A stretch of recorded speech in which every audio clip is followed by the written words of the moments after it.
You're listening to the Dre Area Sports Show, live on YouTube and X. Make sure to like, share, and subscribe. Yeah, man. Get up, come on, get down with the sickness. Get up, come on, get down with the sickness. What's going on, you guys? Welcome to the Dre Area Sports Show with Drew and Dre.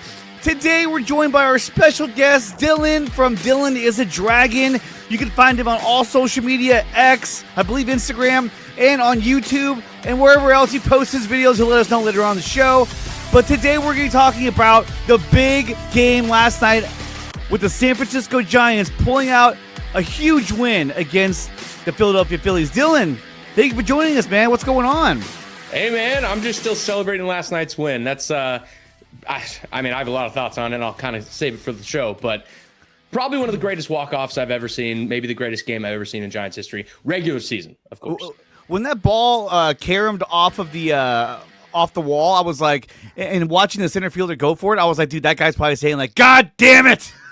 What the fuck? Like, only Oracle Park. Yeah, planned for that shit. I'm Yeah, like, right. where's the left fielder? He was just watching him like, oh, dude, that sucks.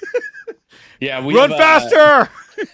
My wife and I have a 2-month-old baby right now, and sleep is rare. So when the kid goes down, that's the highest priority. And when that ball went off the wall, I was like, how much can I celebrate without waking up the baby? It was like, baby sleeping, Giants. Baby sleeping, Giants. So it was a fiasco in the house last night. And so, if you're not familiar with what we're talking about, here's a glimpse at what happened last night in the Giants game against the Philadelphia Phillies. Let's take a look at it right now.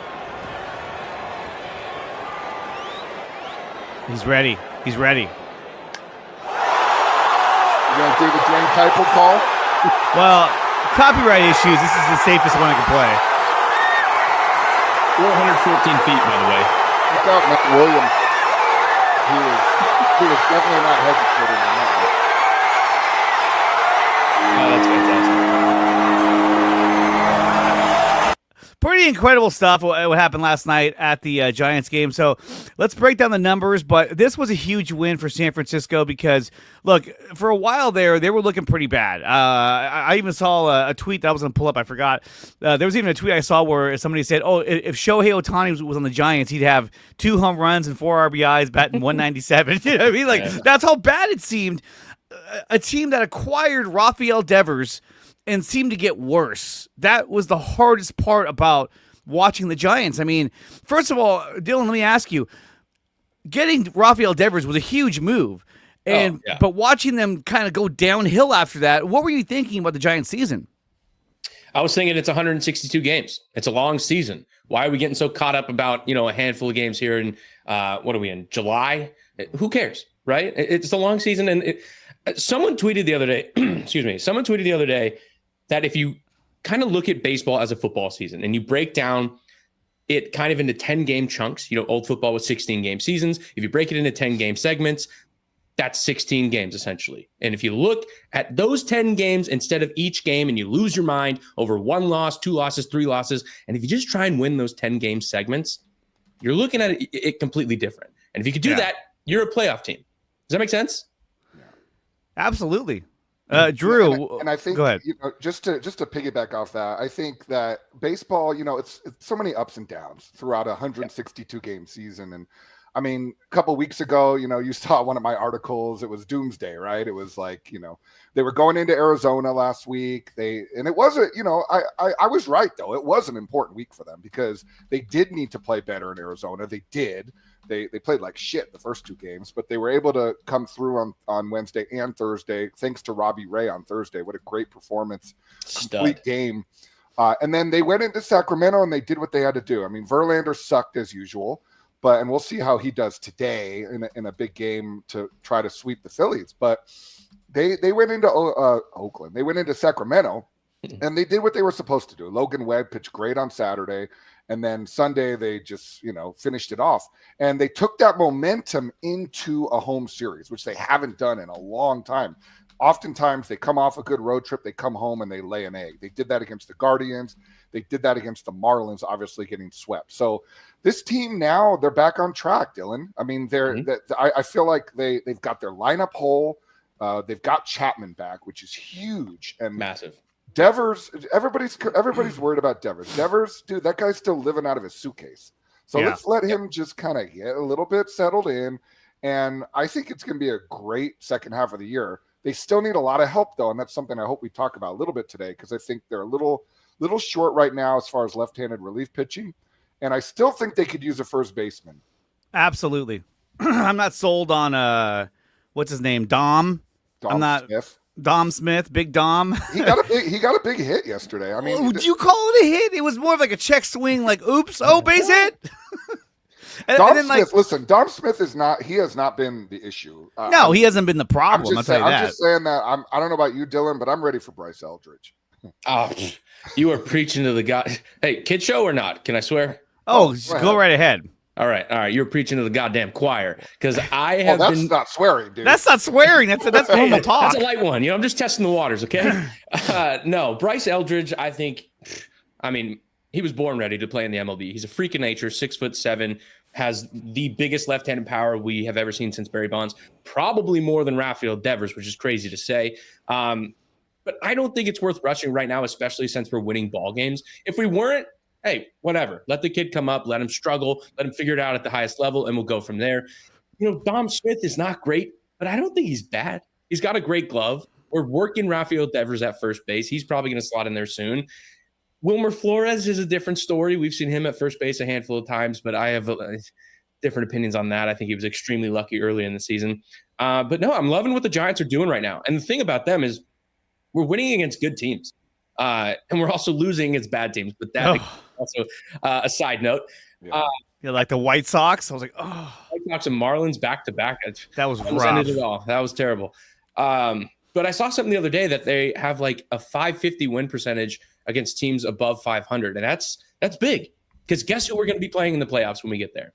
Good teams. Over 500 teams. 500 teams, absolutely. So we talk about the prospects, about Bryce Eldridge possibly. When we look at the three players that were selected to the Futures game, out of all three of these players, which one do you guys think will be on the Major League roster first? Is it Trent Harris, Carson Whisenhunt, or Bryce Eldridge? Drew, let's start with you.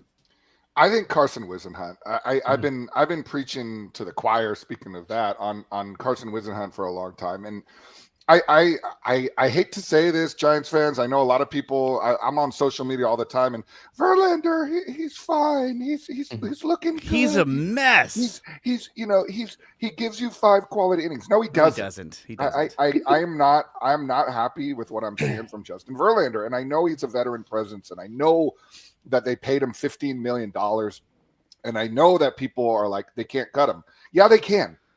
They can, or they can DFA him, or if they have to, or they can trade him, which won't happen. But I think Carson Whisenhunt is a guy, again, left-handed, high velocity, great off-speed stuff, has looked really good for the last couple of years. I know that they're being cautious with him as far as bringing him up to the big league level, but he would be a perfect 5th starter. In fact, he would remind me of a Madison Bumgarner in 2010. A guy in 2009, 2010, a big, tall, left-handed starting pitcher that comes in at the end of the season and then makes an impact in the postseason. Because I do believe this team will make the postseason. They're probably not going to win the division, but I see this team getting a wild card spot with the roster they have right now. Yeah, I think you're spot on. Carson Whisenhunt has been the guy in the minors for a few years now. He will make his debut this season. It's just a matter of time. And I think he's going to be great. I don't know if we should actually be cutting Justin Verlander. I get your opinion. I understand he's been bad. But what kind of message does that send, I guess? And, he's a Hall of Famer. He's not a guy that you just kick to the curb. He's not even a guy you kind of just throw in your bullpen, which I think is the first move you make before you cut a guy in that situation. But he's not been good. I do think he has a little juice left in the tank, and hopefully he can turn it around. But if he doesn't, Carson Whisenhunt has been making the case for a few years now. He's got a 70 grade changeup, pretty much as good as it gets. And I can't wait to see the guy come up and add value to the team. It's tough to say, when it comes to Justin Verlander. We look at his stats. He's 0-6 with a 4.84 ERA. He's got 60 strikeouts, tied for 116th. He hasn't been very sharp all season. He hasn't been consistent all season. Yeah. When he finally had a game where he had like 6 good innings, they lost.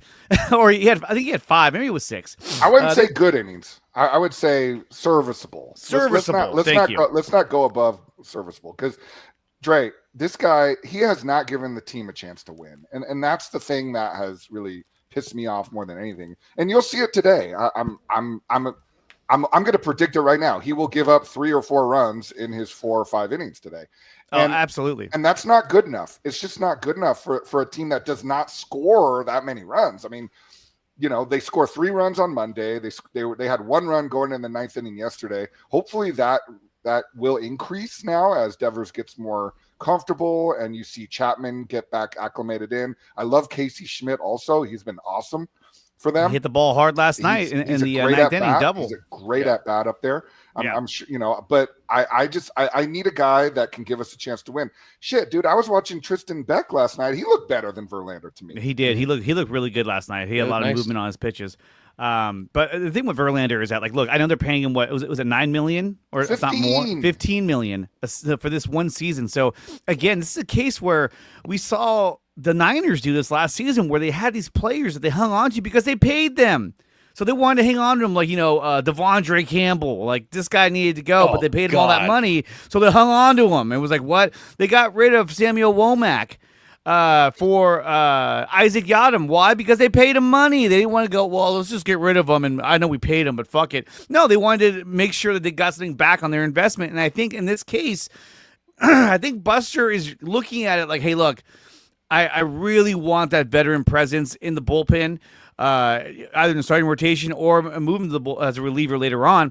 But he wants that experience in there, because you got a lot of young guys pitching. But Logan Webb isn't exactly a young guy. Robbie Ray isn't exactly a young guy. So to me, he's more of a detriment to the rotation right now, the way he's pitching. And I agree with Drew in that in this game today, he'll likely give up at least 1 run in the first inning. And then by the time he's out of, by the 5th inning, 3 or 4 runs would have scored, 5 runs. And then he doesn't give the Giants a chance to get in the game because they're quickly playing from behind. And to me, that sets a bad tone for the rest of the team. They're like, man, we can't even get in the game because he came in and immediately gave up runs. Like, holy shit. And not only that, but when you look at his demeanor, his face, he doesn't look confident. He looks like he's understanding that he's past his prime, which he is.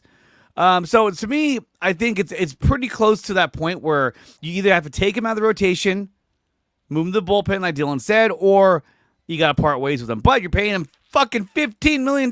But on the bright side, the Giants are a rich franchise, even though they try to act like they're not. The Giants are like that friend who has hella money, but when you go out to eat, he's like, I have a coupon. It's a buy one, get one free. So I'm going to get mine for free since you're already going to buy one. Like, wait, what? They're one of those guys. So you know what Verlander looks like? He looks like me. He's a 42-year-old man, which I am, 42 years old. He's got kids. Well, I have kids that are older than his. The only thing I'm missing is the hot wife. His wife is super hot. That's the only thing I'm missing right now. But otherwise, dude, he looks, like you said, he looks like he's laboring out there every single time he goes out there. And Dylan, I get what you're saying. He's a Hall of Famer. But think about what he's been through the last couple of years, right? He was in Houston. He had that situation where, he was able to be with them when they won their World Series. Okay, that was great. And he did a great job. But then he's been through injuries. He's been through injuries the last year and a half. And he has his velocity over 95 miles an hour. But Dre and I talk about this on the show weekly. His breaking ball, it just doesn't have any snap on it. There's nothing left, man. And I know that he's good in the locker room. I know that he's good in the clubhouse. I think the guys like him a lot. But it's just not working. And we can't afford to. We're 1 game up in the wild card right now. And you know how fast things can change with San Diego, St. Louis, Milwaukee. And then the division, I mean, we'll see how they do this weekend against the Doyers, but it's not looking good if this guy keeps going out there and is setting us back every single time he goes on the mound. So I hope Giants fans that we see something different today, but I'm not optimistic. And it's a day game as well. I mean, come on. Go ahead, Dylan. No, I was just going to say, I think you're spot on. It's frustrating. The Giants are not a high octane offense. We're not going to put up 10 runs a game, even 5, even 4. So when he sets us back so early in the games, it's bad. But if there is ever a guy who's old and you may want to bet on that he could possibly turn things around, it's Justin Verlander. Same thing with like Max Scherzer, who's going through it too. When he's healthy, he's got a little buzz to him, but he just can't stay healthy. It's the same situation. I guess, Justin Verlander's been healthier, but I just want to believe that there's something still there. Is there? I guess we'll have to find out. Another side note, you made me irrationally angry when you brought up Devondre Campbell. So we'll get into that later, but I hate that guy. He's the biggest loser in the NFL. Biggest loser in the NFL. Yeah. And Dylan, you talk about having faith, right? In the team. Well, I wanted to bring this up because I saw this. I was like, dude, this is perfect.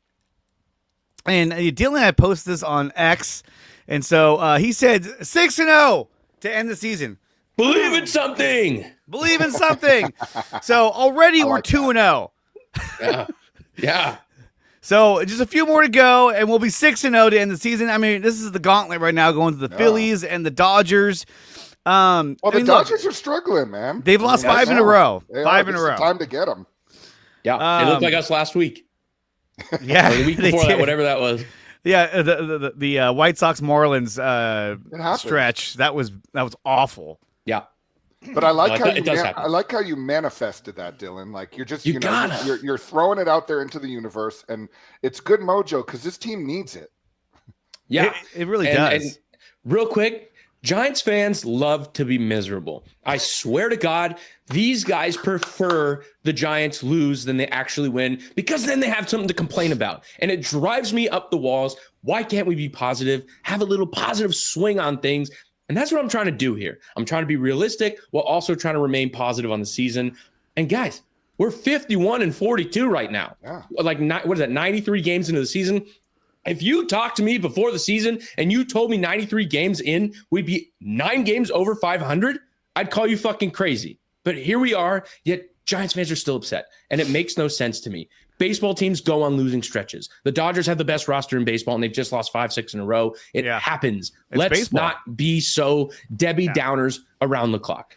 But I think also too, it's like when you look at who our competition is, you got the Padres, you got the Dodgers, and so when the Giants start to stumble, it's very easy for fans to go, "Fuck, it's over," because these guys are sort of powerhouse teams. You got a lot of power, a lot of hitting. Yeah. You got Manny Machado, Tatis Jr., and of course you got the Dodgers with their star-studded, big wallet lineup. I also think, Dylan, that this is a recent. I agree with you that Giants fans are negative. A lot of them are old and curmudgeon. But I will say this: it's gotten worse. It got worse when Farhan came on board. Okay, so this started when they got rid of Bochy. Why did you say that name? Whatever that was. It got. He likes to throw. Why'd you say that name? Farhan. He likes to throw stupid shit out there, Dylan. You'll learn that quickly. Yeah. So, I just think that it started when that happened, and now we're in a point where the fans got used to, there's a guy here today and he's gone tomorrow. So now we have Buster Posey and things are a lot better. So hopefully that'll change. A lot better. Yeah. I mean, the way they're managing their players is a lot better this season compared to the past 4 years. I mean, how many times do we see guys come up, come down, come up, come down, come up? I mean, it was constantly. You're muted. I was talking to my son who pulled the hermit. Sorry, he pulled the hermit crab out of its terrarium and has it in his hands. Put it back in there, bud. Thought you were gonna say he pulled it out of the shell. Like, now he's dead. Here's a look at Patrick Bailey's home run. Let's see. This is courtesy of Statcast. Look at that. And then all of a sudden, like, boop. That's when I knew it was over. I was like, oh, they did it. And then he just hucks it. Like, oh yeah. Well, it was it was like a perfect storm. But here's the thing that if I was listening to the post game show, dude, if that ball hit off the top of the wall, it almost went into the bleachers. Yeah, it almost went. And if that would have happened, do you realize that would have been a ground rule double, and Wisely would have had to go back to third? Can you imagine? I didn't even think about that scenario, but we probably would have lost. We would have lost. I would have been like, that's it. How do you come back from that? It would have been like, And I think it's another segment that we need to have one day, which is this stadium. How many freaking home runs does this stadium take away? Well, I mean, look at the screen right now. Adames had one early in the game that I thought was gone. He had a grand slam a few weeks ago that I thought was easy out. And it's just that stadium. It's just so difficult to hit the ball at the ballpark. And it's something that has gotten – it didn't get any better when they brought the fences in. So not really. I mean, when you look at this screen right now, I mean – it was a home run in 29 other parks. It's kind of like that says a lot. Well, that stat is not true because it was a home run in 30 out of 30 parks actually. Because it was a home run last it was inside the park home run. Yeah, so that's lying. But the distance at least. I get it. And I think that is something to talk about when it comes to the Giants. I mean, I love their ballpark. It's fucking beautiful. Drew and I have been to multiple playoff games and World Series games and regular season games, and it's just an incredible place to watch a baseball game. Now, the dimensions of the park are not that great. I think the only ballpark that was worse than this was San Diego, and they completely redid that outfield because it was just cavernous. It was like I remember Phil Nevin and Ryan Klesko when they were on the Padres complained that this ballpark sucks, and the management was like, "Don't stop talking bad about the ballpark," and then they made changes. The Giants seem to not really want to make changes. They brought the fences in a little bit in the center field, but they don't seem to want to make that big wholesale change to the outfield. Maybe it's because they're a little too proud of their park, and they don't want to be like, well, okay, let's bring it in now, and maybe now it'd be a little more live. Dylan, let me ask you real quick. Sorry to cut you off, but what changes would you make? I mean, I think Triples Alley needs to go away. I mean, like they've already changed it. They've already brought it needs to go away a little bit more because how many shots have we seen go to right center and then just die or get caught because they're already playing them deep. So they're like, oh yeah, I'm already back here, and you're like, oh, that was a home run anywhere else. Go ahead. It goes a little deeper than that. I mean, I think it's more of a climate issue, right? San Francisco is extremely humid. It just eats balls alive. To talk about Drew's point earlier, he was talking about Willy Adames. He had those 2 shots to left field. Left field isn't a problem. That's the sky. That's the gods, man. They're just eating the ball up there and not letting it go over the fence. So I don't even know if changing right center field would do much. Sure, we'd see a few more home runs, but you'd still have that same problem that you can't change. And continue to enjoy the fact that our pitching staff, which is great, right? I mean, I feel like our pitching has been amazing this year. Our bullpen, minus everyone loves Tyler Rogers. I don't like Tyler Rogers, but whatever. That's a whole nother segment. He's having a great year. I don't know. He's having a great season, but you're so anti Rogers. But I love Randy Rodriguez. But we need to just enjoy the fact that Dylan's right. It's a hard ball to hit it's hard to hit the ball at the ballpark because of weather. So do what they did in the early 2000s and take advantage of that and continue to have great pitching. And this is why I want Verlander off the roster because he's at freaking batting practice right now. And I want guys like I love Logan Webb. I love Robbie Ray. I think Landon Roop is having a great season. He's been incredible. And we have young guys that can step in. We can't afford to have guys that are giving up, big innings. If we can just keep our team in the game, and that's what we've done the last week. We've kept our team in the game, and that's what we did the last 2 nights. Monday night's game was one of those games that we had no business winning. Not really. I mean, we had 3 fielders' choices. That's how we got our 3 runs. But it was enough because of our pitching, because of that ballpark. Last night, even though we gave up short, Bivens came in, gave up the homer to Schwarber, which was that was an 0-2 pitch, and it was pretty good pitch. He left it up a little bit. But we only gave up 3 runs. We kept our team in the game. That's why we won the game. That's why we had a chance to again, take advantage of their shitty closer, Romano, who I thought looked horrible. He looked like a serial killer out there. That guy was like, who is this guy? We had a chance at the end of the game, Dylan, right? Because we only gave up those 3 runs. So that's why we need to continue to take advantage of our ballpark and of our pitching as we move into the second half of the season. Exactly. You're spot on. Work with your strengths. And our strength is our pitching. It always has been. In our glory days of 10, 12, and 14, we had a great bullpen. We had great starters. We didn't really have any superstar hitters. I mean, you could make an argument for Hunter Pence, I guess, and Buster Posey, I guess, but not really, They just played sound baseball, and they played situational baseball really, really well. That's one thing that Bochy was really good at pushing the buttons on. But one of the things that I talked about recently, I posted an article on my Patreon about one of the things that was plaguing the Giants, and that is a leadoff hitter. But on top of that, it's Jung-Hoo Lee.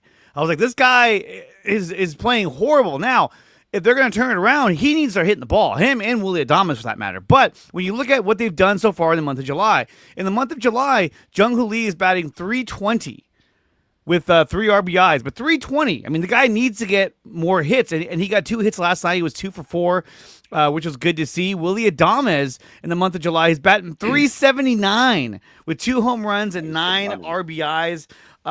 Last month, he batted .216, but he had 4 home runs and 11 RBIs. But this month in July, he's batting really well. I know it's early, but Adames has found a way to really turn his bat back on, and it's been a huge difference maker for this team. When you get a couple of guys that are hitting the ball really well, when you're getting more contributions from guys like Adames and Lee, it stretches the lineup and makes a huge difference on the Giants' offense, and they don't have to solely rely on basically Ramos and Devers to carry the team. Elliot Ramos, to me, he's so good. And he's so young as well. And he's a guy that's going to be around for a very, very long time. He's going to be good for a very, very long time as well. And without him, I don't know where this team would be.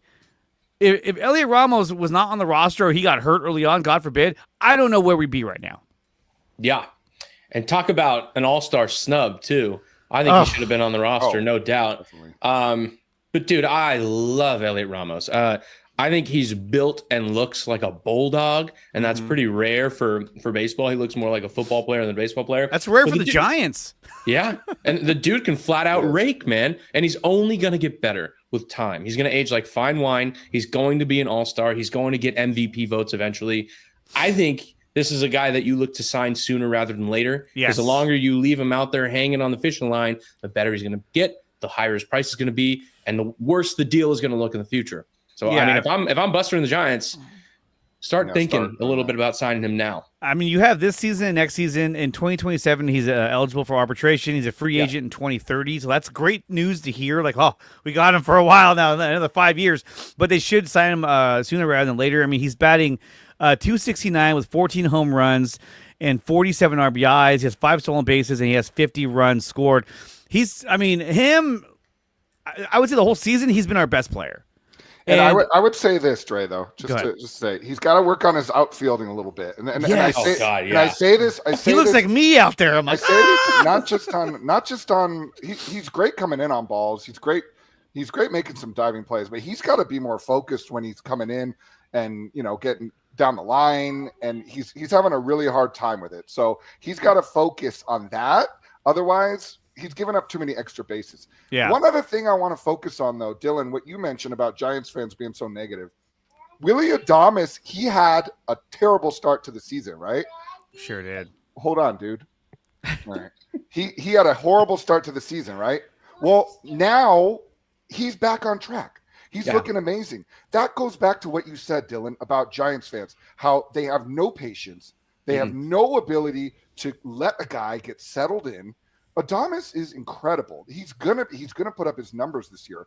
But why are Giants fans so negative about these new guys coming in? You tell me, Dylan. I don't get it. Because they want to be upset. It's a very bizarre scenario, and you kind of see it with Niners fans too. They prefer their team loses, so they have something to talk about and yell into the ether, and instead of hoping that we actually win, because this team can, and we are right now. But I had a tweet the other day, and it was like, beginning of the season, everyone was saying, oh my God, Jung-Hoo Lee is the best player ever. This Willie Adames guy, though, he fucking sucks. Get him out of here. And now it's Willie Adames is the best player ever, but this Jung-Hoo Lee guy sucks. Get him out of here. They can never be happy. And they don't understand that it's 162 games. Guys are going to slump. And I get why they wouldn't, feel confident about Jung-Hoo Lee, because he's never done it before.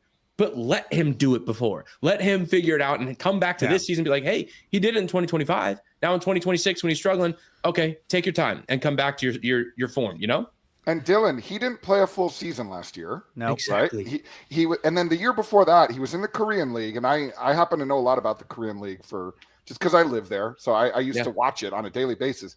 They don't play as many games. They have every single Monday off. So they never play on Mondays.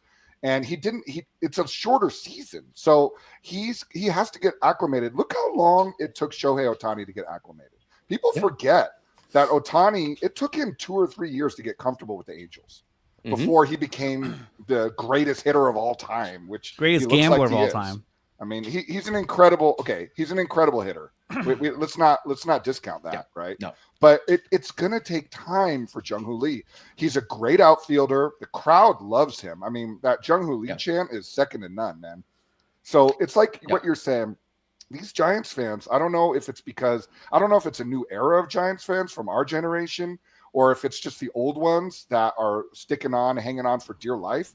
But these people have no margin for error for our players, and I don't get it, because it could be worse, dude. You could be the freaking Kansas City Royals who, they win and then they don't really go back and get anybody. Or the Angels, who have just been the most average team ever, basically, for as long as I can remember. But the thing about Jung-Hoo Lee, the good stuff about Jung-Hoo Lee, is he's not striking out. He's not swinging and missing pitches. He has a great eye. He's putting the ball in play. It's just he's not putting the ball where it needs to be. And he will be doing that soon. And I have no doubt in my mind that he'll get back to, potentially all-star caliber play. And last year was so bad when he got injured. That made me so sad. Papa J writes, don't get Niner fans confused with Niner content creators. No Niner fans want to see 49ers lose just so they can have something to talk about. Only content creators do that. It's very well said. But at the same time, there are fans out there that love to complain about their teams. And so when they're doing bad, it gives you more ammunition to do so. But definitely I would say there are content creators out there on the Niners front that just love when they make a mistake or when they do something bad and they just who are you talking about? Do you have someone in mind? Oh, I have plenty of people in mind. But you know what? It's a game, and that's what they're doing. They're doing their thing. So if it works for them, it works for them. That's not something that I do or Drew does over here. So we're just talking. We're just giving our opinion about the teams and about their play and about their moves that they do. And that's the funnest part about doing this on YouTube. But, guys, we're going to take a quick break. When we come back, we're going to talk about the main topic of the show. Did Rafael Devers really ghost Will Clark? We're going to talk about that in just a minute. We'll be right back. You're listening to the Dre Area Sports Show, live on YouTube and X. Make sure to like, share, and subscribe. The Dre Area Sports Show is brought to you by SEATGEEK. Use promo code Dre Area Sports to save $20 on your first purchase at SeatGeek.com. And we are also brought to you by Taryn Roy, the SEO Optimizer. If you're looking to boost your YouTube channel, then check out the SEO Optimizer. Use promo code Dre Area Sports to start your free trial today. PowerBrandSystems. If you're looking to build a website for your small business or YouTube channel, then check out PowerBrandSystems. Use promo code 300POWER to save up to $300 on your first purchase at PowerBrandSystems.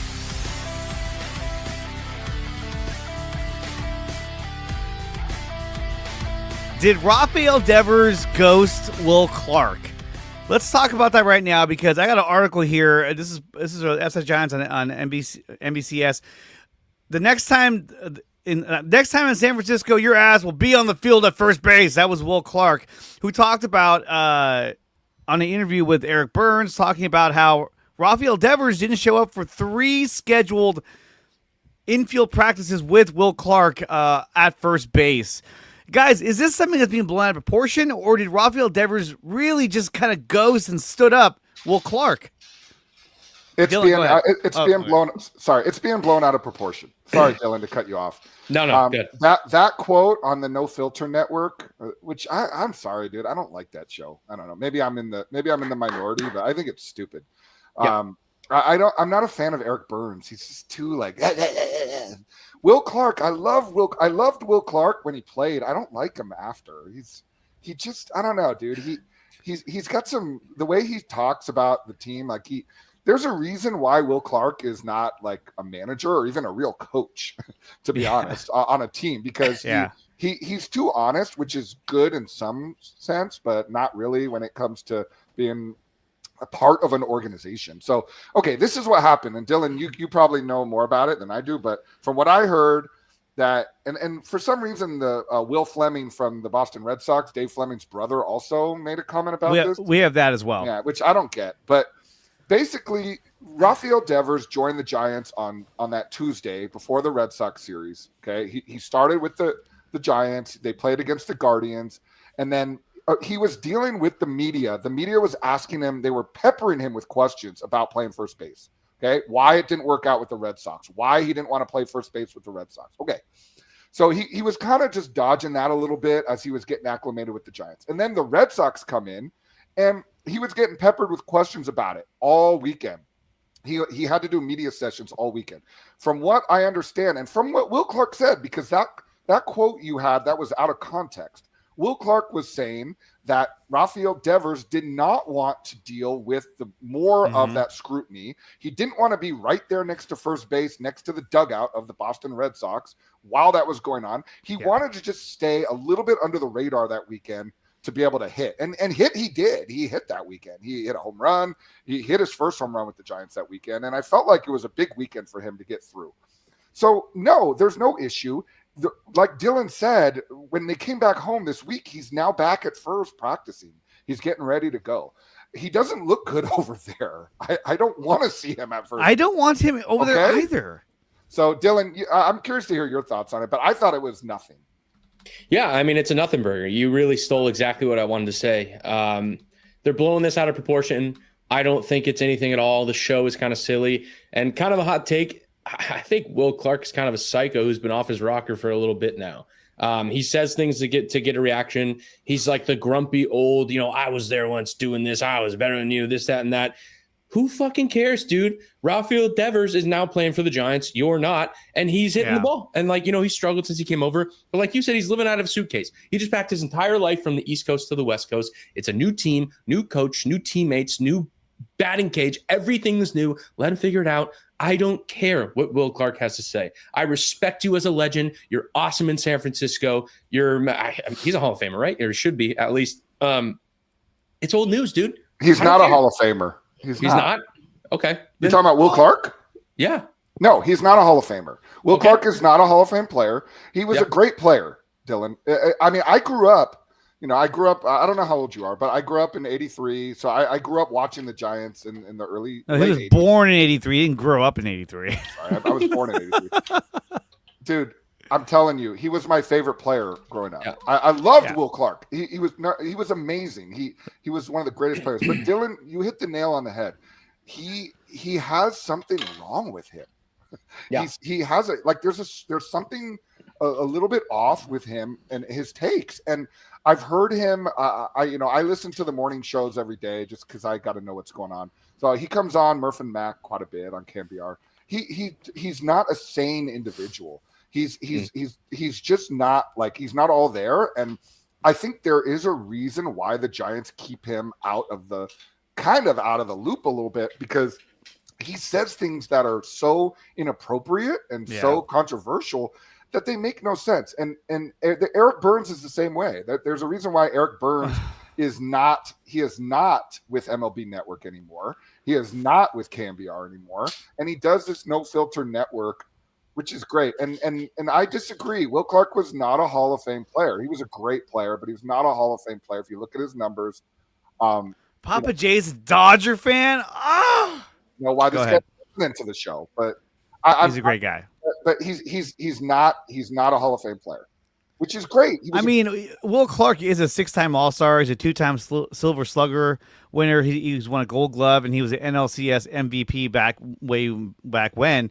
So he has accolades that would warrant him being at least considered for the Hall of Fame, I would say. It's just it wasn't good enough for me. It wasn't good enough for me to say he's a slam dunk Hall of Fame player. He was a great player and he had a great career. But look at him right there. You want this guy right here to be like, all right, Rafi, check this out. I can't really bend over to get that. You're gonna have to get that one, but you want to keep your legs spread. Well, the fuck did you just say? It's kind of he's not really in shape. He's very old. And this is what it shows, Dre. This is what it shows. What? And Dylan, you can comment on this. every single time there has been something semi kind of controversial with Rafael Devers since he got here, the media wants to jump on it. Oh, of Everybody wants course. to jump on him. And I don't know why. I don't get it. He just got here. It's the biggest story in baseball. Everyone wants a piece of it. It gets clicks. It makes money. It's simple as that. But yeah, dude, Will Clark is just a loose cannon. And it's kind of the same thing we're seeing with JT Snow on Twitter. I don't know if you guys follow him, but he's just saying wild things. Yeah, these guys, these are old school guys, and then they're just letting it rip. Let's hear what Will Clark had to say about this whole situation and get it from the horse's mouth himself, Mr. Will Clark. Yeah. Devers comes over from Boston, and Bernsey is like, he's all about attention. Like, he used to time his jumps in the outfield. It was like, come on, dude, that's not natural. Go run a marathon. have an opportunity to meet him. Right. So Matt Williams and Bob Melvin want me to go out there and work with him around first base. He's got a huge gut. problem. And we weren't gonna like go through anything physical. We're just gonna walk through and say, hey, look, if throw's coming from over there, stand this way. Dude, Throw's I could coming do from that over with there, him. stand that way. It wasn't gonna be this big thing, right? And Friday, Saturday, Sunday, he did not come out early at all. Period. Not at all. Now, in fact, he didn't even hit on the field, right? And everybody's like, oh my God, I'm so sorry, Will. I'm so sorry. I'm like, hey, don't worry about it. I said, I know what the fuck happened. I said, he didn't want to go out and be at first base and be 20 feet in front of their freaking dugout with, what went on in Boston. And now he's working with me at first base. Yeah. He It's a didn't bad want look. to have to go through all that bullshit through the press and the media. And so, anyway, so I completely understand. How many beers did you have Rafael before this Devers, interview? next time I'm in San Francisco, your ass will be on the field at first base. Rafael Devers. Rafael Devers is like, who the fuck is this old white dude? Well, Like, and what not is only that? that, but it's like why don't you get a guy out there to work with him who speaks Spanish? You know what I mean? Like, then he's gonna be like, all right, listen here. Yeah. Throw comes that way, you face that way. If it comes that way, you face that way. He's probably sitting there going like, what the fuck am I doing right now? Like, what's going on? And his old team is staring at him like, oh yeah, now you fucking go out there with this fucking guy, So yeah, I get it. I get it. I don't even know why Will Clark brought this up, to be honest, because That's what I'm he saying. even at the end of it all, he said, yeah, like I totally get it why he didn't show up. It's like, dude, you just said he didn't show up. Like, you don't think the media is going to run with this thing? And look what's happening. But no one wants to put in the second part where he's like, no, it's fine. I understand why he didn't do it. They just want the sensationalism of he didn't show up. He has other priorities. He's a bad teammate, this, that, and that, which is what Boston wants to say. Hey, Boston, he's fucking gone, guys. He's not there anymore. Stop talking about him. Focus on your own team. You're not a good team. Yeah, it drives me crazy. Yeah, And then- and it's that clickbait. It's like you're talking Oh, about, yeah. Dylan, right? It's that clickbait. So then it becomes a story. Then it becomes something that's circulating through social media. It's on the networks yesterday. It's on the talk shows.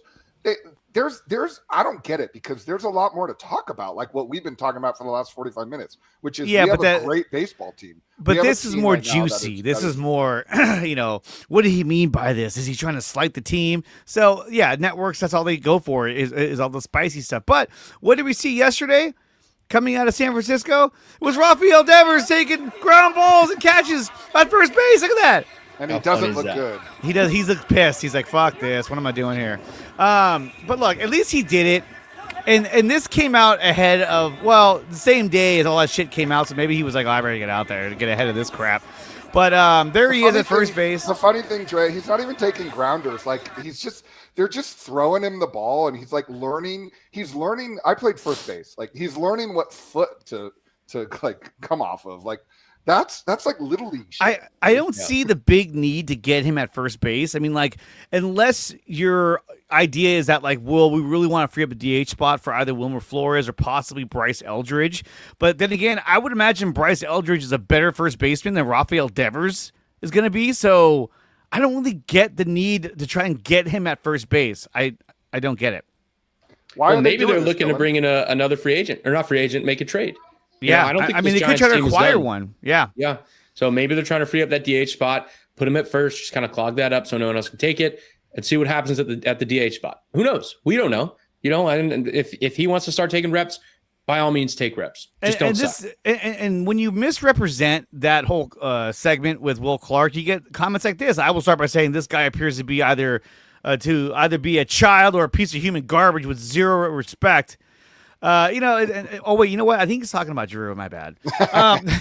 I am a degenerate, Dylan. But like shit like that, where it's like, hey, that's not even what really happened. But now you got fans saying this shit, and it's like, dude, it's really blown out of proportion. But like I said, I don't see the need to get him at first base. I don't think he'd be really any good at first base. He wasn't a very good third baseman to begin with. That was the more comical thing about it, where he was like, I'm a third baseman. I'll play third base. It's like, well, you do, but you're not very good at it. You're a better hitter than anything else. So I think having him as a DH is fine. I'd be like, look, you can be the DH the rest of your fucking life. And a lot of people were like, well, if you're paying him that much money, he's got to play the field. Well, no, he doesn't. If he's not good at it, I'm not going to force him out there like, you got to get out there and fucking play. Look at David Ortiz. Yeah, he played first base in the World Series, but there were a bunch of games where he had to play first base, and he looked terrible defensively. So is that what you want? Look at Vlad Guerrero. Talk about resurrecting the demons.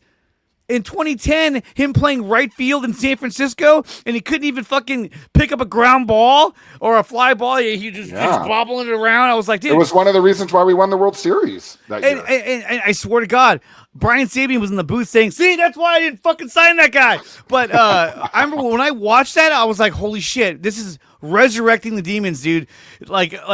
It's like everything that people said, well, he can't play the field. Fuck that. You should have signed him anyway. And then you saw him out there. He couldn't even pick up the ball. He was so horrible on defense. Now, he did have Guerrero did have a rocket arm, so I will give him that.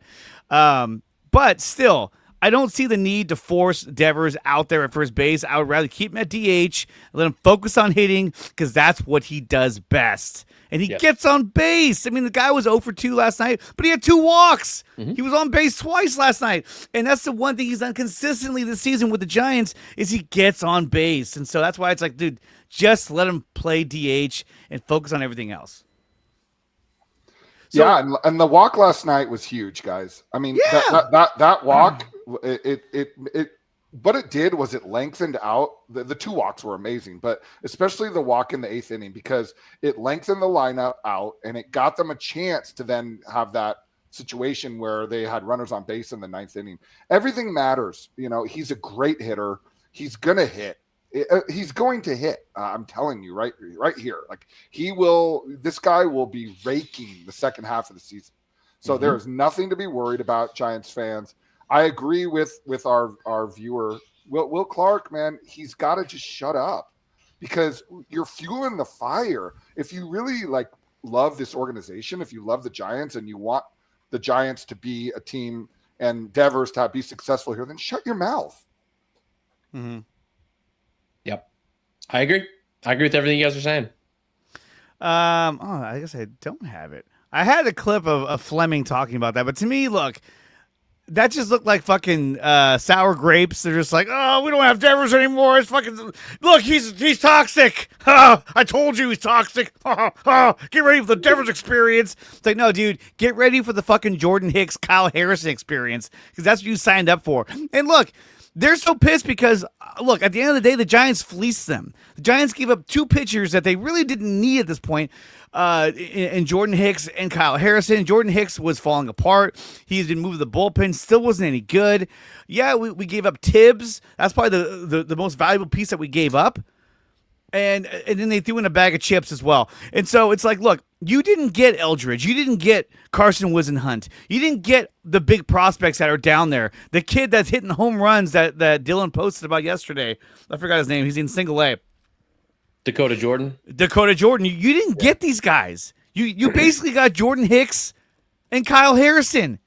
And you only talked to Buster Posey about this trade. You did exactly what the Mavericks did with Luka Doncic. It was unbelievable. Nico Harris. Yeah, he pulled a Nico Harris. He really did. The similarities are pretty bizarre. It's really bizarre. And Yeah. but I think there's something to say about Buster Posey and getting that deal done and keeping them engaged with the Giants. I think Posey has this very genuine approach that leaves, other people thinking, hey, this guy's not trying to fuck me over. I think, he's a genuine individual, even though he did fuck him over in the end. But he's a genuine individual that's not going to screw me over. Now, when you look at this, right, their GM, what was his name? Breslow?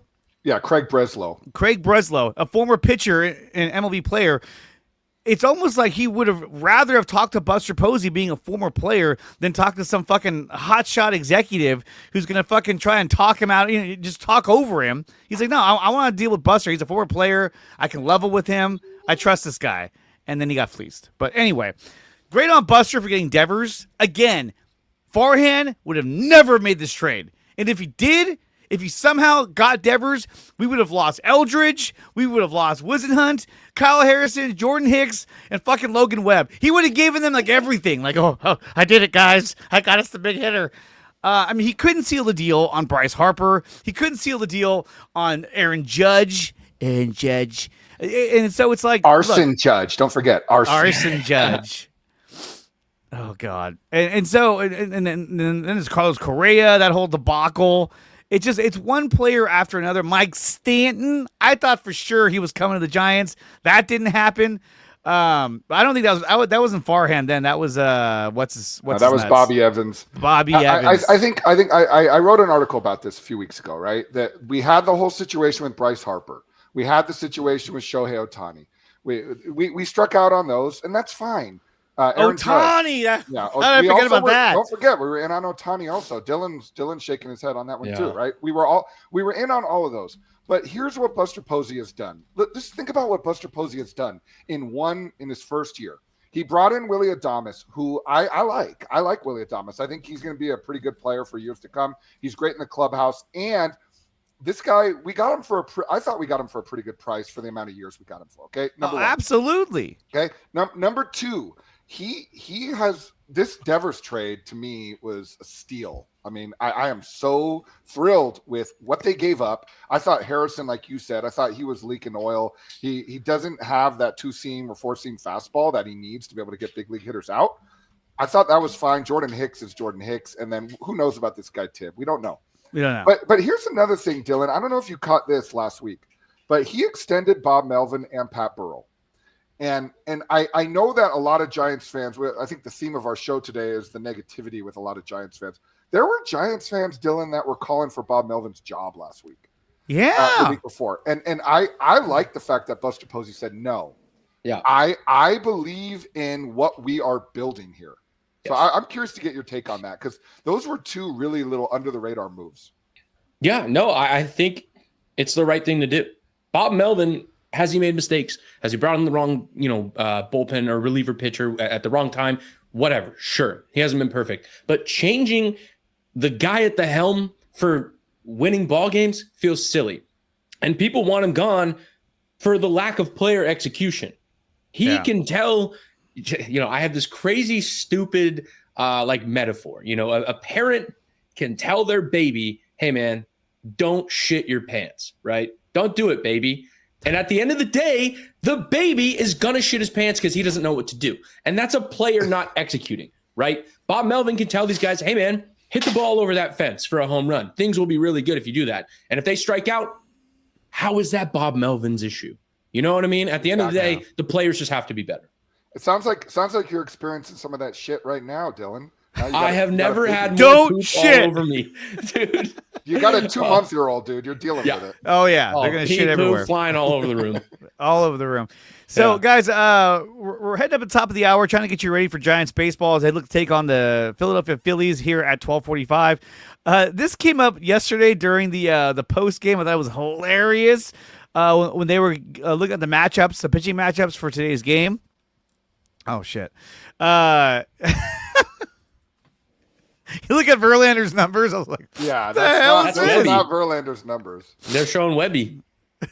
Yeah, those are Webb's numbers. Hey, if that was Verlander's numbers, I'd be like, fuck yeah. This guy was a great pickup. We'd be in first place. And this just shows, dude. I've been saying it, Dylan, for the last week. I love Kruk and Kite, man. But Kruk and Kipe, they keep sucking off Justin Verlander. They do. Like, why are they doing it? I mean, I get it. They work for the organization.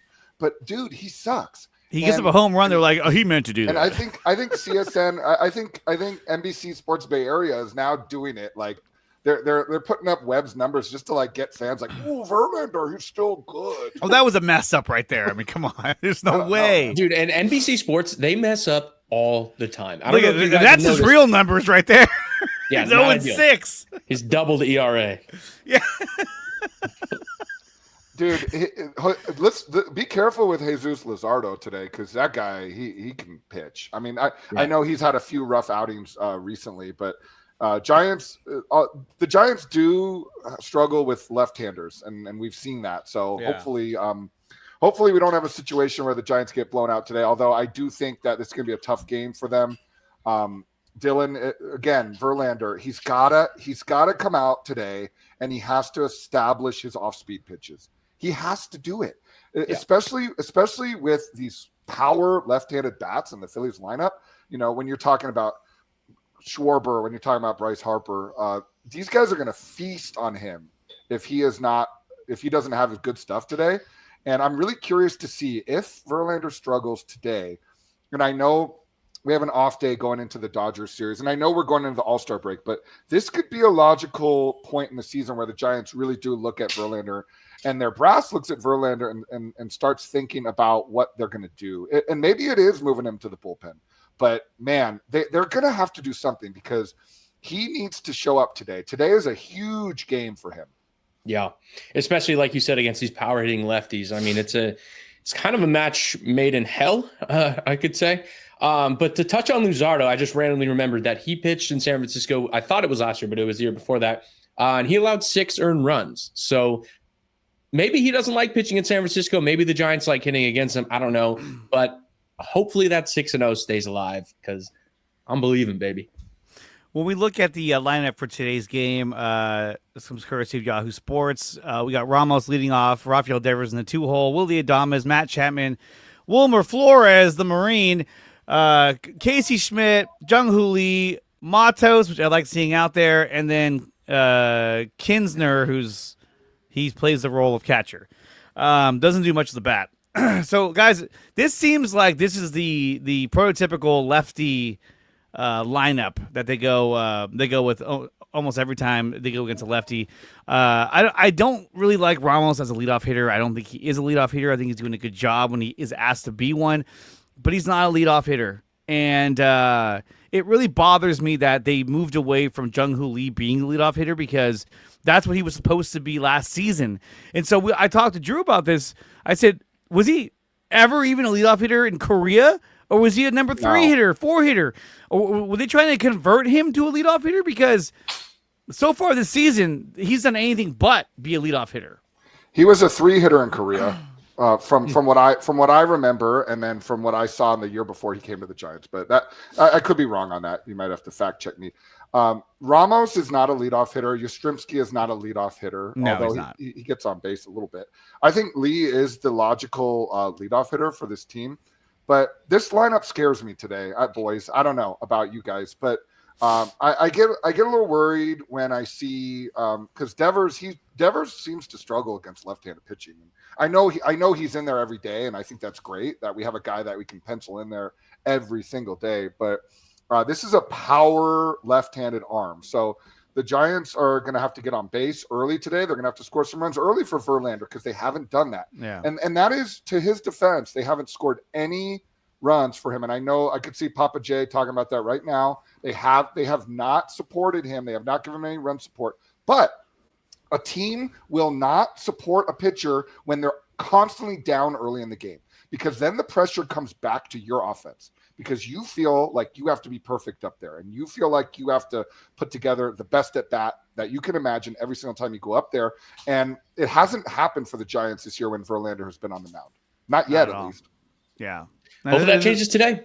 Yeah, this is a big start for Verlander. He's really got to put it together tonight or today, heading into the All-Star break. I still think that he'll be a starter coming out of the All-Star break, and I think that he may have a few more starts left in him before I think Posey has to make a decision on what they want to do with him. If he continues to pitch the way he's been pitching into the second half, I think they will look to make a move to bolster up that rotation and likely move Verlander to the bullpen. But he's a veteran. He might say, no, I'm not going to the bullpen. You got to fucking cut me. And then they'll probably part ways with the guy. Who knows how flexible he wants to be at his age, being a starter and maybe going to the bullpen. So that's something that we'll keep an eye on. Giants play the Phillies today at 12:45. So as soon as we wrap up, we'll probably all three of us will be running over to our TVs to go watch the Giants game. They'll be going up against Justin Verlander against Jesus Luzardo. Buddha guys with last names Luzardo. Former Oakland Athletic came up through their organization. Thought he was going to be the god of all gods for them, and it didn't work out. Got traded to the Marlins. Didn't work out with the Marlins. But now he's on a team that, again, scores a lot of runs. They provide a lot of support for him and has had a great season up to the last few starts. So I hope you're right, Dylan, about that 0-6, or what was it, 6 runs allowed last time he pitched? Yeah, put up 6 on him. Yeah, I hope you're right. But Dylan, I got a question for you before, if we do go to break. You were mentioning earlier about a bat, that the Giants could bring in a potential bat to DH. Did you have any names in mind? Because I was looking this morning, and I think the Giants do need to bolster their starting lineup. And I was just curious if you could maybe bring some of those names out, and maybe we can quickly discuss them, because I think the Giants need some help offensively. Yeah, not any specifically for, I guess, the DH role, but a few bats that I find interesting are Brian Reynolds, who we just saw has a no trade clause to the Giants if he chooses to enact that, or which is weird because he used to be a Giant. I don't know the situation there, but I like his bat. Yeah, maybe. But he's great. He's struggling right now. Could probably get him for cheaper than usual. And then another guy that I am irrationally high on, it might be a fantasy baseball dynasty league thing, but Luis Robert Jr. I think I love him. Dude, his ceiling is as high as it possibly can get. Is he struggling now? Absolutely. Does he struggle to remain healthy? Yeah, he does. But if he's healthy and he can put the pieces together, he could be so good. And dude, the less people you have on your team that can speak English fluently, the better, in my opinion. I love the Latin flair and the swag that those guys bring to the team. They play baseball different, and they have a different pizzazz and a different just demeanor when they go out to play. And like, seriously, the more players you can add like that, the more intimidating and better you are. That's just my wild take. I mean, you look at his numbers in 2023. He had 38 home runs and 80 RBIs, batting .264, and that was on a full season. Well, he played 145 with 30 games. stolen bases, I think. And he needs a change of scenery. It's time. And with Devers, who really doesn't speak that much English either, and they have Wilmer Flores, who does a lot of the translating for the players on this roster, because he learned English, as everyone knows. He learned English by watching Friends in New York. That's what everybody says. They play that stupid song every time. But I think, Dylan, Luis Robert Jr. would be such a steal for the Giants right now, depending on who they had to give up. Well, I think the obvious candidate to give up is Marco Luciano. Talk about another guy with a ton of promise. He's young. He's struggling here. I think he also needs a change of scenery. Yep. You change scenery with the two guys, who knows what's going to happen. Hopefully he's good for the White Sox. I got nothing but love for Marco Luciano. And same thing with Kyle Harrison, too. I got nothing but love for that guy, too, and I hope he succeeds out there. But, and there's that Family Guy joke where it's like, do you want the boat or do you want the mystery box? And it's like, hang on, like, the boat is a boat, but the mystery box could be anything. It could even be a boat. You know what I mean? So it's like we're getting the guy that's already developed. Tibbs, Harrison, you don't know what they're going to be. And you know what they're going to be. I'm kind of going off on a tangent. But anyway. Well, I mean Marco Luciano is another guy that, he's showing a lot of promise, at the plate. Down in AAA, but he might be a guy who's more of a 4A player, where he's really good in AAA and he comes to the major leagues and he can't figure it out. I mean, the Giants have seen a lot of 4A players. Todd Linden was a huge 4A player. Yep. He would crush it in AAA, comes to major leagues and look terrible.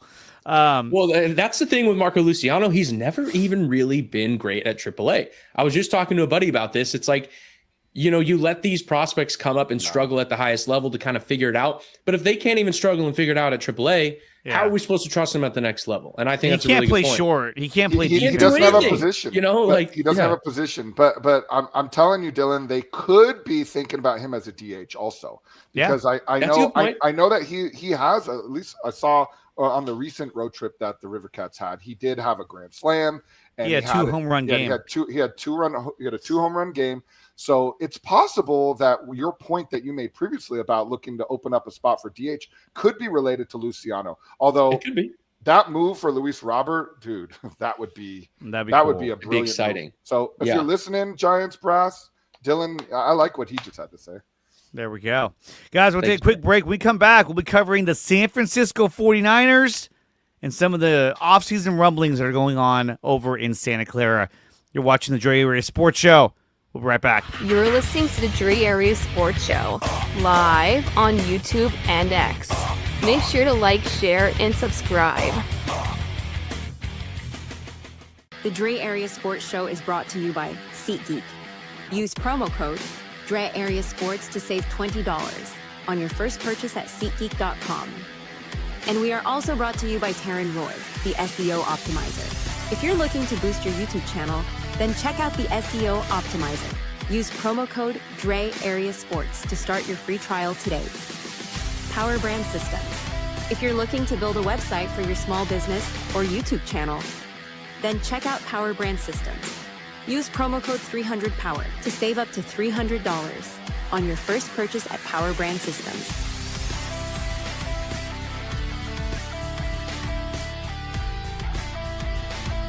We're talking San Francisco 49ers. We got Dylan as a Dragon here in studio. Dylan, what's going on? Chilling, man. I barely made it back to the studio. I know. I saw you come back. I was like, oh, great. Dylan, how awesome. fast did you take a piss, bro? Dude, I pushed so hard it may have come out the other end. Now you got shit all over the floor because of the baby, and now you got piss all the over baby the just floor. woke up. Dude, it's chaos over here. What can I say? So I wanted to bring up this little stat here that I found over on it's more of a top 10 that I found over on X. This talks about the top 10 NFL offensive play callers in the league, and I wanted to run this by you guys to see how you guys felt about this top 10 list. Kyle Shanahan is number 1, and this is courtesy of Pro Football and Sports Network. Kyle Shanahan, Sean McVay, Ben Johnson, Kevin O'Connell, Matt LaFleur, Andy Reid, Sean Payton, Todd Monken, Mike McDaniel, and Joe Brady. What did you guys think about this list? Do you think Kyle Shanahan is the top NFL offensive play caller in the league? Dylan, let's start with you. Absolutely, I do.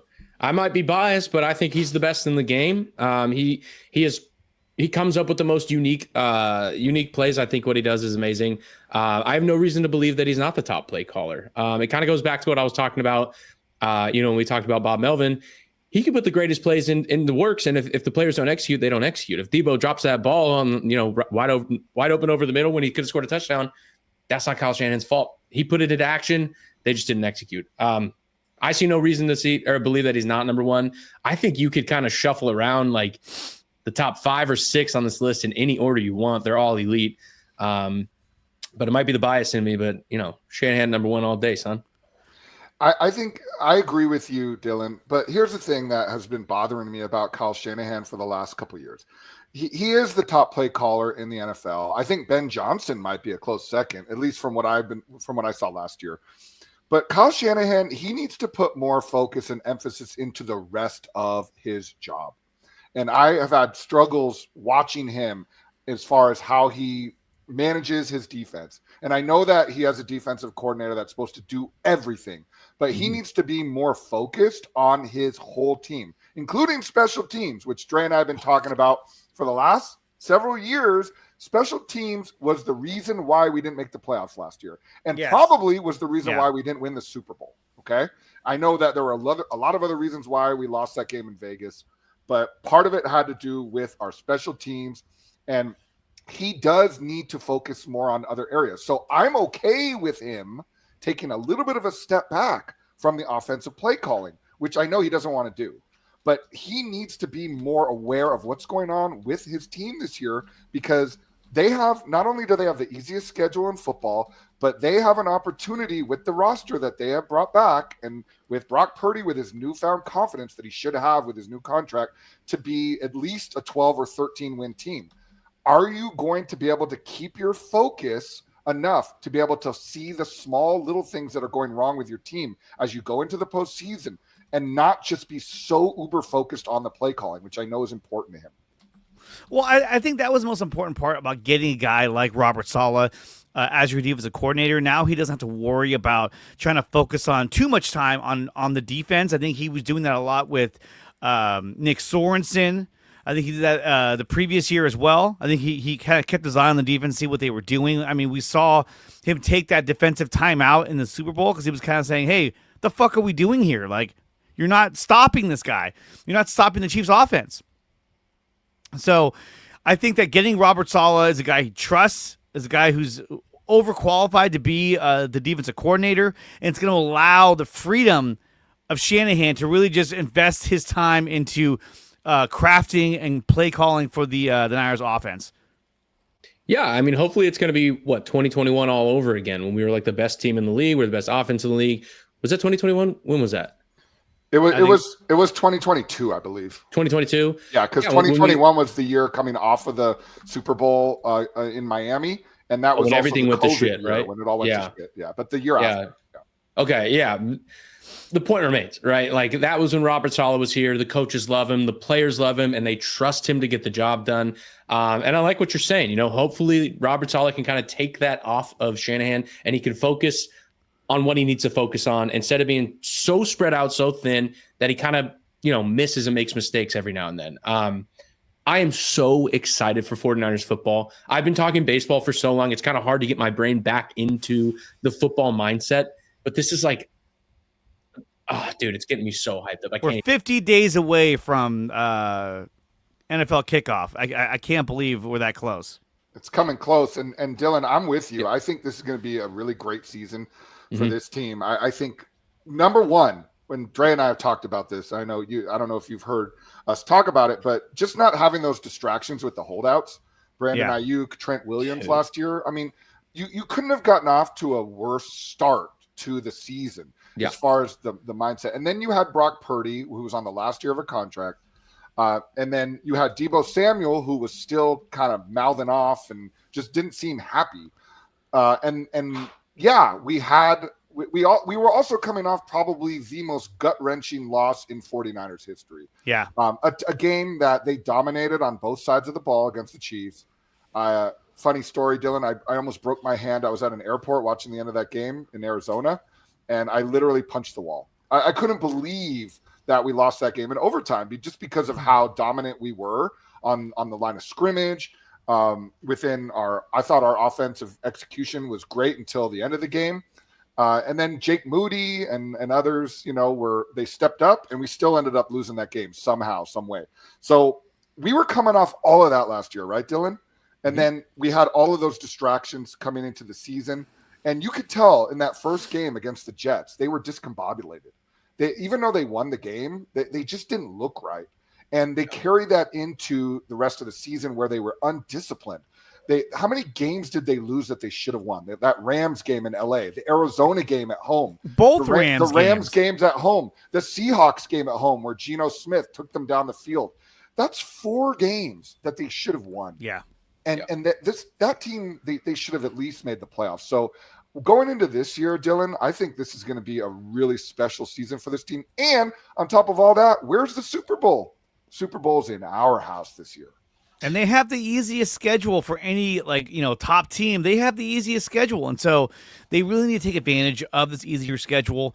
There are some teams on there that I think will surprise the Niners in terms of how they've improved over this past offseason. But with this easier schedule, we're not seeing teams like the Bills, the Packers, the Cowboys. We're not seeing these, these teams that have always been, competitive teams. I mean, this past season, we saw all those teams, including the Chiefs. It's kind of like the Lions. We don't see any of those guys, and that's huge for San Francisco in getting this new defensive line, getting these new pieces in place. Mykel Williams, Bryce Huff. I think those guys are going to make a huge difference on the defensive line. Not to mention C.J. West and Alfred Collins, who's still unsigned. I don't know why they haven't signed him yet. It's kind of bothering me, but still. And when it comes to offensive play calling, I feel very confident that Shanahan will call the right play. And last season, we saw a lot of those plays didn't work out the way they wanted to because they didn't have Christian McCaffrey. And I think Christian McCaffrey is the biggest biggest thing to come back to San Francisco, what we didn't have last season. A healthy Christian McCaffrey. I mean, that offense is basically designed to have Christian McCaffrey in there, and not having him last season really hurt their offense all the way around. Dylan, let me ask you, are you excited to see Christian McCaffrey back on the field for San Francisco? Yeah. I think I'm pretty excited to see the best player in football come back to the field. But if Grant Cohn has anything to say about it, he looks slow and he looks washed, so we shouldn't get our expectations up. No second gear. I think Grant Cohn looks slow on his content right now. Dude, he looks old and washed up, I tell you what. Yeah. But again, what he's doing is smart. He knows what he's doing, whatever. We're not going to talk too much about that guy. Papa J saying Saleh is going to be facing weaker offenses this season. He will succeed. Yeah, I mean, I think that's a no-brainer. But also the weaker schedule is kind of a blessing and a curse, right? Because we're going to get through all of these weaker teams. Hopefully, we're going to have a very successful season with a winning record. But then what happens when we get to the playoffs? You know, we're no longer facing these teams. And we saw it last year with the Vikings, right? They were sensational throughout the entire regular season because they didn't have too tough of a schedule. They get to the postseason and then lose round one. So hopefully that is not the Niners in 2025. Yeah, but Dylan, at least I can put my NFC West division flag up back here. You know, all I care about is divisions, man. No, divisions. I mean, in football they mean a lot because it's all about playoff seeding because there's only so many teams that get in. But I'll say this though: when we talk about mad fans, right, and even mad content creators, but mad fans is the main thing. It's kind of like, look, the fans that are complaining about the Niners. They haven't won a Super Bowl. At least they're in the fucking Super Bowl. At least they're competitive almost every single season. Imagine being a fan of like the Chicago Bears, who have sucked for years, and this is the one season you're like, oh, we got Caleb Williams. Now we got Ben Johnson. This is going to be great. And you don't know that they're going to be any good. Look at the Lions. They lost their defensive coordinator. They lost their offensive coordinator. I'm sorry, like their head coach, what's his name? Dan Campbell. Great guy. He has nothing to do with designing or calling offensive plays. He has nothing to do with calling the defensive plays. His coordinators did that. And now he has a new set. Dre, I'm going to make a proclamation. Dan Campbell, he will not be there if that team ever wins the Super Bowl. I'm just telling you right now. That's going to be a Steve Kerr coming in for Mark Jackson. Remember that? Yes. Like Mark Jackson, he got them to play defense. He kind of changed the culture, and then Steve Kerr came in and like won it. I don't think Dan Campbell is capable of winning a Super. I don't think Dan Campbell is capable with that face of winning a Super Bowl. But going back to what Dylan said, it can be a curse, and here's why. You play these teams, and I think. Dude, I'm trying to make a point here. Go ahead. I think, Dylan, I think the point that you made more relates to the fact that you actually played down to your opponents during the season. Yeah. So I do predict them to win 11 or 12 games this year, but they may lose a couple of those games just because they are not up for the game. And we've seen that before with the Niners. So hopefully they don't fall into that trap of boredom or feeling like they're better than teams before they get out on the field. You still got to play the game, and don't forget, injuries are part of the game too, so you never know what's going to happen. Totally. And I forget who said it the other day. It was some ex-NFL player who was saying, I hate when people say that teams have an easy schedule, right? You know, every single team in the NFL is filled with guys who were the best player on the high school team, the best player on their college team, and now they made it to the highest level. Everyone is good. It's not easy. No game is easy. It's physical. You still have to execute, and you have to come out with a victory. You can very easily lose any of these games. But I make a video every offseason when the schedule comes out saying the Niners are going to go 17-0, and people lose their shit, and I fucking love it. I had them winning 13 games this season. I think this is a season where they're going to come out with a lot of vengeance in their blood. Like, dude, we're going to come out here and whoop ass. And I think that's what they're going to do. Guys, we have 73 watching right now. Make sure you like, share, and subscribe to the channel. Make sure you like and share and subscribe to Dylan as a Dragon as well over on YouTube and follow him on X. If you're watching on X, make sure you follow this account, Dre Area Sports, as we're live every week talking about Bay Area sports, Niners, Giants, and even Warriors as well, especially when they're in season. We talk about Christian McCaffrey, and here's a stat that I want to read off to you guys. So with McCaffrey, Brock Purdy has 18 wins, 5 losses, and he has 109.8 passer rating. Without CMC, Purdy has 5 wins, 8 losses, and has a 95.7 passer rating. Now, does this mean that he can't win without CMC? No. But what it means is that that's how important CMC is to the overall offense in terms of the scheme. We saw Deebo Samuel lining up the backfield multiple times last season. He was playing the role of CMC. And I'm sorry, but Deebo Samuel is not Christian McCaffrey. No. In any form or fashion. And now Debo's gone, which I think is probably a good thing for San Francisco, because I think Debo represented the sort of the old regime of, we're going to win a Super Bowl, and he never got it done, and they kind of got rid of him now. And I think they're kind of moving forward with the guys they have, with Juwan Jennings and Ricky Pearsall, and then Brandon Ayuk whenever he comes back. But to me, those numbers alone show you how important CMC is to this offense. The question I want to ask is, do you think that CMC will get a slightly lighter load this season, or do you think it'll be, business as usual, and we're going to go back to the 2023, give Christian McCaffrey the ball, and keep him in the game almost every play? Dylan, what do you think? I don't think we can go back to that bell cow role for Christian McCaffrey. I think he's going to get the bulk share. He's going to get more than Isaac Guerendo, but we have Isaac Guerendo, who was great last year. He showed he can play at this level. And guess who we just drafted this season? Jordan James out of Oregon, who was a stud over there, one of the greatest college programs in the business. I think we have options in the backfield, and we're going to use them once we get to the playoffs, increase that share, because that's what really matters. It's not like Christian McCaffrey is not going to see the ball, though. Yeah. Drew? I mean, Guerendo, I love the point about Guerendo. I've been talking about him all off season. I think he's going to be. I think he's the one that should be taking the load. Actually, I mean, to be honest with you, and McCaffrey should be coming in fresh. They have to be super careful with him. I know that fans don't want to hear that. I know that they want him to just be ran out there, but they can also have him go out and catch passes. He can be a huge part of our offense in different ways, and. I mean, I was a little bit frustrated that again we lost Jordan Mason. I mean, I thought Jordan Mason was a really great 49er, but we saw what happened last year, Dylan, with Jordan Mason, right? He just ran out of gas.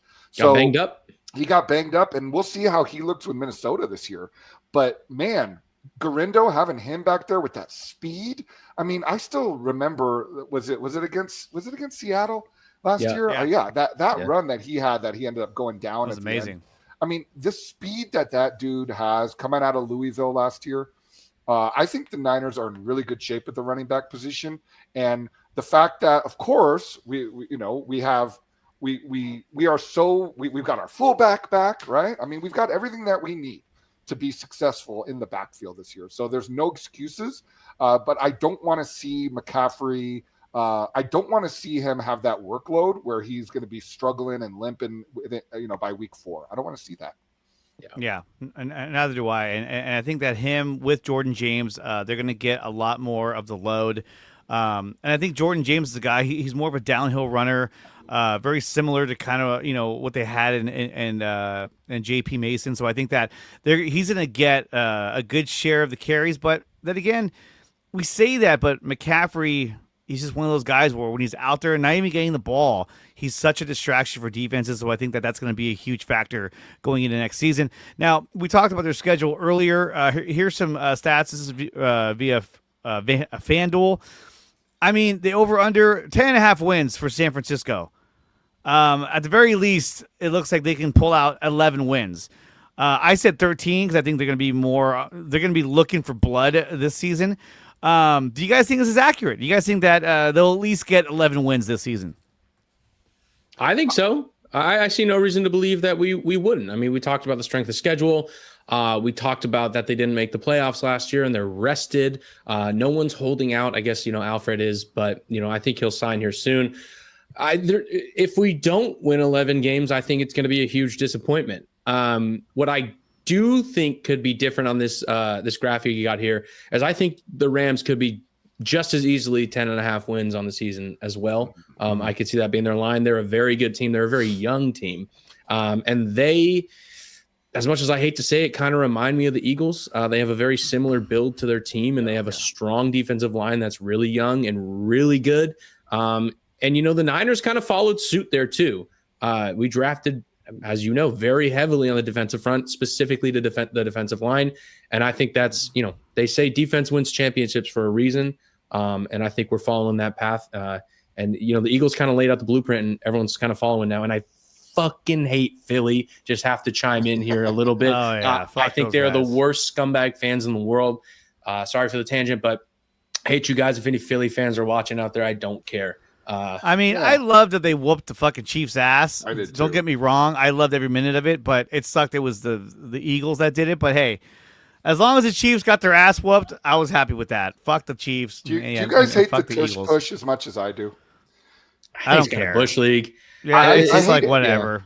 And that shit lost me money during the Super Bowl because I had a. That's why you hate it. Yeah, because I had a bet. I had a bet for something else. You should have been using Bet US. Yeah, you don't want to hear my Plug. story about Bet US. And Dylan, you took the words out of my mouth. Just to answer the question. Uh-huh.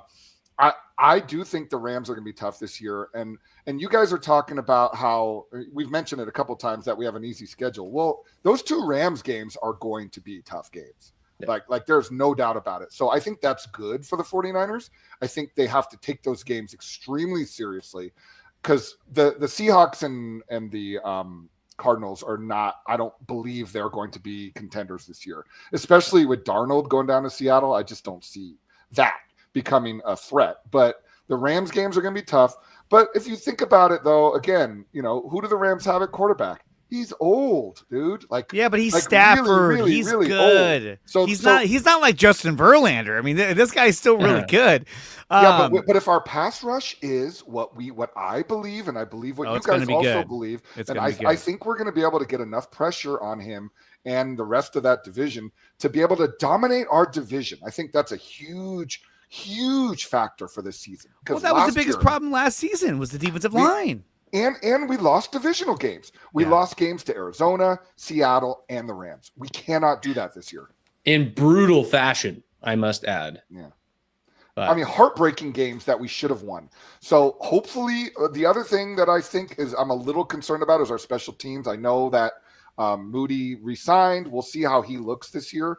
But they have to be better on punt coverage. They have to be better with turnovers on special teams. Mm-hmm. Otherwise, you let teams stay in games, and you can't do that. They've invested a lot into their special teams going into the season. I think special teams would be a lot better, especially under Brant Boyer. You figure they got Brant Boyer, they brought in Robert Saleh, and then now that shifts Kyle Shanahan to give more attention to the offense. I think this team is ready to make a run. I know they have a lot of young players, and there are some question marks that are still out there, but I still think because of the weaker schedule, they will be a heavy hitter this season. One of the things I want to run by you guys real quick was, before we wrap things up, was the news that Deommodore Lenoir did get arrested. Do you think this is going to be a big distraction for San Francisco, or do you think, again, this is just something that happened and they're going to move on fairly quickly off of this? Go ahead. Yeah, I was just going to say, I think this is something that the Niners need to obviously monitor. Demo is such an important player for us. I don't know how you feel about it, Dylan, but he's just a cornerstone for us right now. And I love the way he progressed last year, just becoming a shutdown corner. So it really is just monitoring it. It takes me back to the years with Aldon Smith, although it's not obviously that severe, but just guys like Papa J, I agree with you. It shouldn't be a distraction, but they need to stay on top of it, and somebody needs to talk to him. And I'm sure they've already done this, but figure out what the hell happened. Like, is this something that is going to happen again? Is this something that we can prevent in the future? But Demo, from everything I've heard, is a great kid. He's a good man. These are better distractions than we had last year. Okay. If that's the only distraction that we have this year, then I'm fine with it. Okay. Yeah. Dylan? Yeah, I think the biggest thing you said there is we really don't know what happened. I really don't think it's that big of a deal. I think it was more so his friend that was the biggest culprit in this issue, and he kind of got roped into it. Maybe Demo was playing the card like, do you know who I am? I'm the NFL. I'm better than you, whatever. But I think it's really like a nothing burger. We all get arrested every now and then. Yeah, exactly. But no, I love Demo. I think there's a real argument that he could be the second best player on this defense behind Fred Warner, right up there with Nick Bosa. he's elite. He's elite at what he does, and I still think he's undervalued and overlooked by the rest of the NFL. I think they ranked him as like the 20th best corner in football or something on that list or whatever, which is silly, dude. And he's gonna make them eat crow. I promise you, dude. Yeah. Bearing the injury, he's going to be badass. Him and Renardo Green are going to be really good. And then love Renardo Green. Upton Stout. This team's going to be really good this year. I so. don't know about you boys, but I'm coached. Excited. I'm really excited about this team this year, and I can't wait for it to get started. When you contrast from Nick Sorensen to Robert Saleh, it's a huge difference. A huge difference in experience level, a huge difference in talent, a huge difference in just knowing how to do his job. And so I think already this team is already more motivated this season than they were at any time last season. I mean, how many times we watched Nick Sorensen just praying to God that he gets some pass rush and they got nothing? It was just like that zone defense that he would put. I mean, it was just awful. With the stupid hat, glasses, chewing his gum. It was just like, dude, and the get players, this guy out of here. The players just didn't respect him. You could no, tell. They were just fuck him. They didn't want to play for him. So now you go from that to the guy that everybody wants to play for, Robert Saleh, with his the way, just the fact that he's so animated on the sidelines. I mean, even that's going to be a difference from Steve Wilkes, who I thought was he was a decent coordinator, but this is going to be coming back to our roots. So there's no excuses for this. And Papa J, I guess you're an expert, right, on this misdemeanors? Okay. He's a Dodger fan, so he should know all about this. Yeah, he knows all about it. Brian Stowe, when they kicked Brian Stowe's ass. Oh, he had to go there. Jesus. Huh? It was pretty bad. It was pretty bad. The guys, that's going to do it for the Dre Area Sports Show. I want to thank Dylan from Dylan is a Dragon who came out today and brought a fire show. Thank you, Dylan. Dylan, where can everyone find you and all your content? Dylan is a Dragon on Instagram, TikTok, Twitter, YouTube, everywhere, man. Even like some random game, Squad Busters. It's a random game I'm playing on my phone. If you look up Dylan's Dragon, that's me, dog. Everywhere you see Dylan's Dragon, there is no other guy. It's just me, son. Come follow me. 49ers, Giants. Let's bring the fucking noise. It's going to be a great season. Giants today taking on Philly, the biggest scumbags in the nation. Let's go, baby. Awesome. And dude, I'd love to have you on again. I thought this was great. And as we get closer to the Niners season as well, Niners are 50 days away from NFL kickoff. I can't believe we're that close. I can't wait for training camp. I can't wait for preseason. It's going to be great. The Giants take on the Phillies at 12:45 today at San Francisco. Go Giants. Let's get that win. And let's 4-0 Phillies in the second inning. I hope not, but I wouldn't doubt it. The game hasn't even started yet. It hasn't even started yet. But we'll see if Dylan's prediction of 6-0 comes to fruition today. So, guys, definitely check that out. If you want to, thank you, Papa J. If you want to support the channel, you can do so by joining us over on Patreon. Just simply look up Dre Area Sports and become a member. It starts as low as $2 a month, and you get access to articles written by me, Drew, and news and updates about the Giants, the Warriors, and, of course, the San Francisco 49ers. Also, visit my website, which is nicotina.net. That is the homepage for all three of my channels, including Dre Area Sports. Memberships are available on the website as well, and is yet another way to help support the channel. Definitely check those out. We'll be live again next week, Wednesday at 11 a.m. Pacific time for the Dre Area Sports Show with Drew and Dre, talking about a whole new set of topics revolving around our favorite teams, the Giants, the Warriors, and the San Francisco 49ers. Guys, thank you so much. Make sure you like, share, and subscribe. If you're watching on X, make sure you follow this account on X. We're live every week. And you follow Dylan as a Dragon. Drew is on there, although he says he isn't. So definitely check that out. But you can follow him on Instagram over at DrewBoy6683. Big Boy 6. Oh, no, Drew Boy. Yeah, Drew Boy 6683. 6683. Oh, my gosh. Okay, I was getting a phone call. Sorry. All right, guys, thank you so much for watching. We will see you guys next time.